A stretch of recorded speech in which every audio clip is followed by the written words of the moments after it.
Supreme court ने वजीर ममलकत बराए दाखिला तलाल चौधरी को तौहीन अदालत केस में वकील मुकर्रर करने के लिए 1 हफ्ते की मोहलत दे दी।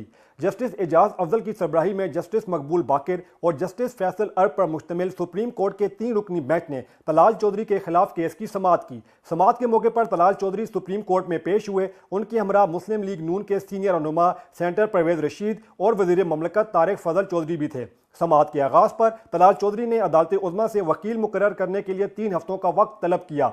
जस्टिस एजाज अफजल ने इस्तफसार किया 3 हफ्ते क्यों, 3 साल क्यों नहीं, जिस पर तलाल चौधरी ने जवाब दिया कि वकील मसरूफ होते हैं, इसलिए 3 हफ्ते की मोहलत तलब की है। ताहम अदालत उज़्मा ने वज़ीर ममलकत तलाल चौधरी की दरख्वास्त मुस्तरद करते हुए उन्हें 1 हफ्ते की मोहलत दे दी और केस की समाअत मंगल 13 फरवरी तक के लिए मुलतवी कर दी। वाज़िया रहे कि अदलिया मुखालिफ तकरीर पर आर्टिकल 184(3) के तहत chief justice of Pakistan justice Saqib Nisar ने मुस्लिम लीग नून के रहनुमा तलाल चौधरी को तौहीन अदालत का नोटिस जारी किया था।